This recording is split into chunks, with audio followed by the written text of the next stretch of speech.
Buenas tardes, muchísimas gracias por la invitación en este domingo quinto de Cuaresma para juntarnos a reflexionar juntas, juntos, juntes en este día.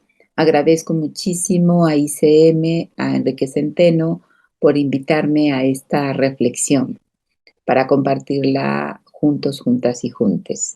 Conocemos el texto, este es un texto clásico que se lee justamente una semana antes de lo que llamamos la Pasión de Jesús, que ya la tendremos para dentro de 8 días. El texto de la resurrección de Lázaro es un texto que ha sido polémico y vamos a ver por qué. Porque el texto, Lázaro no es el centro, sino son las hermanas de Lázaro justamente el centro. Vamos a revisar un poquito cómo inicia el texto. Dice que en aquel tiempo las hermanas de Lázaro mandaron un recado a Jesús, diciendo: Señor, tu amigo está enfermo. Y Jesús al oírlo dijo, pues que esa enfermedad no acabaría en la muerte, sino que serviría para la gloria de Dios, para que el Hijo de Dios fuera glorificado. También el texto da un elemento bastante interesante, que es que Jesús amaba a Marta, a su hermana y a Lázaro, en ese orden de importancia. Y que cuando se enteró que estaba enfermo, se quedó todavía 2 días más donde estaba. Y bueno, después dijo que regresarían a Judea. Y cuando él llegó, pues resulta que Lázaro ya tenía 3 o iba al 4.º día de muerto. Entonces uno se preguntaría, ¿verdad? Una se preguntaría, ¿qué pasa si yo tengo un amigo muy querido, una amiga muy querida, y le avisan que estoy enferma, que estoy en las últimas, como decimos, y el amigo, en lugar de apresurarse a venir, él se retrasa o hace un retraso intencional? Uno podría pensar que entonces no es tan amigo, qué está pasando con esa amistad, nos sentiríamos decepcionados de esa persona, cómo es posible que en las buenas está conmigo, cuando se trata de beber, de comer, de disfrutar, sí está, pero cuando se trata de un asunto de enfermedad, entonces se hace el olvidadizo. Esa sería nuestra primera reacción y estaríamos muy tristes y muy decepcionados justamente de tener una amistad así. Bueno, pues Jesús hace eso, decepciona a sus amigas, decepciona a su amigo. Lo interesante de este texto es que el orden como son colocadas las personas. Se dice que Jesús amaba, no solo quería, amaba a Marta, a María y a Lázaro. En ese orden de importancia, entonces, pensaremos que la dueña de la casa era María, la dueña de la casa era Marta, y que la líder de la casa era Marta, que María sería la hermana siguiente y Lázaro sería el hermano pequeño. Sería tal vez un joven de unos 13, 14, 15 años, estamos suponiendo, por el Midrash, por la colocación que se hace. Y que entonces, bueno, no sé, no hay familia, no hay padres, ahí no se menciona quién es el padre, y se rompe, no es una familia patriarcal, es una familia donde hay 2 mujeres que parece ser llevan la economía de la casa y el liderazgo de la casa. Lázaro es el pequeño, entonces no se dice que Jesús sea solo amigo de Lázaro. La forma como hemos interpretado el texto, siempre le hemos dado el privilegio de la amistad de Jesús a Lázaro, por una mentalidad absolutamente patriarcal que hemos heredado, ¿no? Pero realmente el texto dice que Jesús amaba a Marta, a María y en tercer lugar a Lázaro. Y aquí me gustaría que reflexionáramos en torno a los nombres de los personajes, y esto nos puede dar ya una idea. Marta en hebreo significa señora o dueña. También significa administradora de una casa. En acadio, el nombre de Marta significa hija o hija mayor.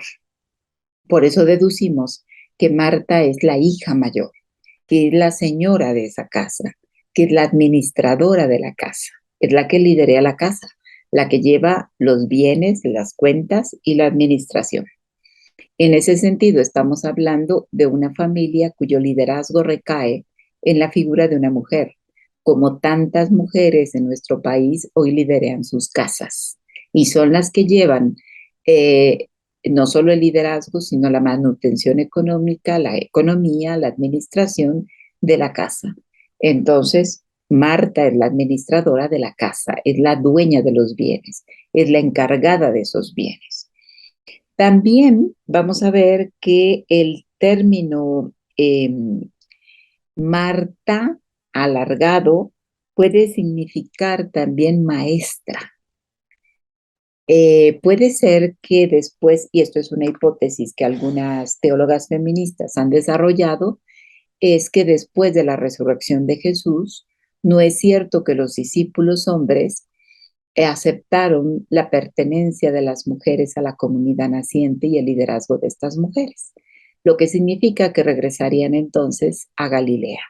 Muchas mujeres que no fueron aceptadas por parte de los apóstoles después de la muerte y resurrección de Jesús regresaron a sus respectivos lugares de origen. Y puede ser que se refiera a esta Marta a una iglesia de mujeres asentada en esa región, que ha sido liderada por una maestra mujer, por una, diríamos hoy, por una apóstola, porque las mujeres se regresaron después del desprecio que los apóstoles tuvieron por las mujeres. Ustedes saben que no es que los apóstoles eran muy pro mujeres, más bien eran patriarcales y eran machistas. Y entonces, bueno, la comunidad de mujeres se albergó bajo el liderazgo posiblemente de esta figura que no es solamente una mujer, sino un grupo de mujeres con el nombre de Marta, bajo la figura de una maestra, que aquí se está colocando en la figura de Marta, la hermana de Lázaro. Después tendríamos el nombre de María. Y el nombre de María tiene varias acepciones. Una principal acepción es amarga. Mara es amarga, pero también Mara en hebreo es una mujer rebelde. Entonces, estamos hablando de dos comunidades. Una que administra bienes, posiblemente una comunidad de mujeres llamada Marta, que es la que administra bienes, que tiene un liderazgo, que ejerce la administración de la iglesia, o puede ser también una mujer, María, puede ser el otro grupo de iglesia o de mujeres que son rebeldes, que no se asumen a este liderazgo de la iglesia de Marta o de la economía. Pueden ser dos iglesias que están en pugna o dos modelos o dos grupos de mujeres que pueden estar en pugna también en un liderazgo diferenciado. Y después Lázaro. El nombre de Lázaro en hebreo es el ayudado. Entonces puede ser una comunidad a la que se le ha dado ayuda, pero que está muriendo. Por eso la metáfora es que Lázaro, ¿verdad?, ha muerto y que las dos hermanas, las dos comunidades hermanas, le avisan a Jesús que esta comunidad ha muerto. Ha muerto en la fe, ha muerto en el número de miembros, puede ser una comunidad, puede ser una figura emblemática. A mí me gustaría que en esta ocasión pensáramos en tres comunidades. Una comunidad llamada Marta, una comunidad llamada María y una comunidad llamada Lázaro. Una comunidad de Lázaro, el ayudado, a una comunidad que se le ha ayudado, que se le ha dado la evangelización, que se le ha dado el mensaje, pero a pesar de eso, su fe está muerta. Porque de otra manera no podemos entender el concepto resurrección en categorías de resurgir un cuerpo. Hoy nadie en su sano juicio está pensando en la resurrección en categorías de sacar un cuerpo así de la vida como algo mágico, ¿verdad? Y esto, y no lo digo solamente yo, lo dicen algunos teólogos como Andrés Torres Queiruga, como Keisman, ¿verdad?, que han hablado tanto de la categoría resurrección. Entonces, no estamos pensando en sacar un cuerpo y darle vida. Es una comunidad, la comunidad de Lázaro, es una comunidad posiblemente que está muriendo o que ha muerto y que está putrefacta en sus relaciones. Y como comunidad podemos ver que tenemos comunidades putrefactas en sus relaciones o que se han corrompido o que están viviendo una situación de corrupción. Así que en el texto se dice que Jesús se retrasó en la visita a Lázaro y que cuando regresó, Marta salió a su encuentro y María también, ¿no? Y entre las dos hermanas han hecho un reclamo muy interesante. Dice el texto, cuando Jesús llegó, Lázaro llevaba ya 4 días enterrado. Cuando Marta se enteró de que llegaba Jesús, salió a su encuentro, mientras que María se quedaba en casa. Marta le dijo, Señor, si hubieras estado aquí, no habría muerto mi hermano, pero ahora, aún ahora sé que todo lo que pidas a Dios, Dios te lo concederá. Jesús le dijo, tu hermano resucitará. Y Marta le respondió, sé que va a resucitar en la resurrección del último día. Pero Jesús entonces hace un acto revelatorio con Marta, ¿verdad? Yo soy la resurrección y la vida.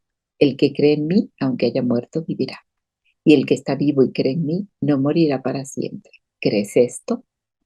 Y entonces tenemos la primera profesión de fe, que no es la de Pedro, es la de Marta. Sí, Señor, yo creo que tú eres el Mesías, el Hijo de Dios, el que tenía que venir al mundo, y Jesús sollozó, conmovido, y preguntó dónde estaba enterrado. Este texto es preciosísimo, porque tenemos entonces un hombre que rompe con los mandatos de género, con los mandatos patriarcales de los hombres no lloran. Y solloza, llora por el amigo, porque le amaba. Y tenemos, pero sobre todo tenemos la profesión de fe de Marta antes que la de Pedro. Es una comunidad de creyentes que está dando una profesión de fe. Nosotros creemos en la resurrección. El tema aquí es que la resurrección era una categoría interesantísima que se había empezado a construir desde el siglo segundo antes de la era cristiana, que había judíos que creían en la resurrección y había un grupo que no lo creía, que había también un grupo de cristianos después de la muerte de Jesús que creían en la resurrección y otros que no creían. Y estamos hablando de una iglesia de mujeres que cree en la resurrección, porque es a las mujeres a las que se les manifiesta resucitado. La experiencia de la resurrección parte de las mujeres.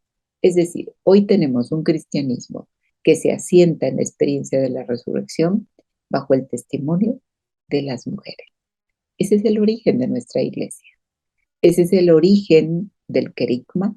Ese es el origen de la teología nuclear de la resurrección. Es una teología que surge desde la comunidad de las mujeres y que después llega a la comunidad, al resto de las comunidades. Entonces, pensar en este texto nos lleva a pensar también que había comunidades en pugna, que había comunidades de creyentes en la resurrección y comunidades no creyentes en la resurrección. Es interesante ver cómo el término resurrección aparece varias veces en el texto, ¿verdad? Y entonces, ¿verdad? Los judíos dice que llegan y comentan sobre que ya, incluyendo Marta, habla de que ya lleva 4 días, ¿verdad? Entonces, y que huele y que apesta. Entonces Jesús levantando los ojos dijo, Padre, te doy gracias porque me has escuchado. Y yo sé que tú siempre me escuchas, pero lo digo por la gente que me rodea para que crea que tú me has enviado. Se dice que el muerto salió, los pies de manos atados con vendas y la cara envuelta en el sudario. Jesús le dijo, desátenlo y déjenlo andar. Y muchos judíos que habían venido a casa de María, al ver que lo que había hecho Jesús, creyeron. Entonces, estamos hablando del testimonio de la resurrección por parte de las mujeres.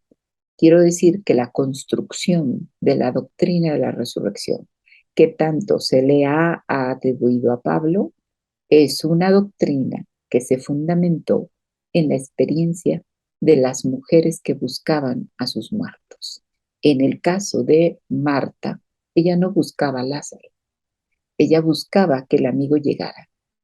Y lo interesante del texto es que no solamente llega el amigo para consolar, ni para que no hubiera muerto, sino llega justamente para testimoniar que Él es la resurrección.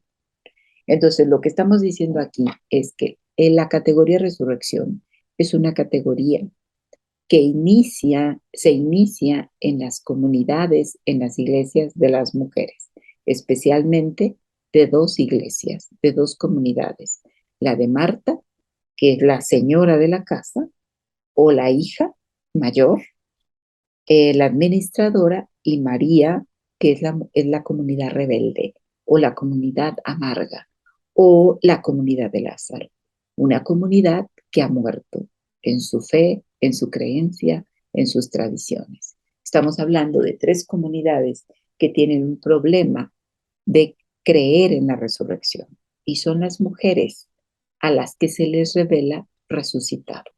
Jesús hace un gesto justamente de disrupción de una masculinidad hegemónica donde los protagonistas ni son Lázaro ni son Jesús.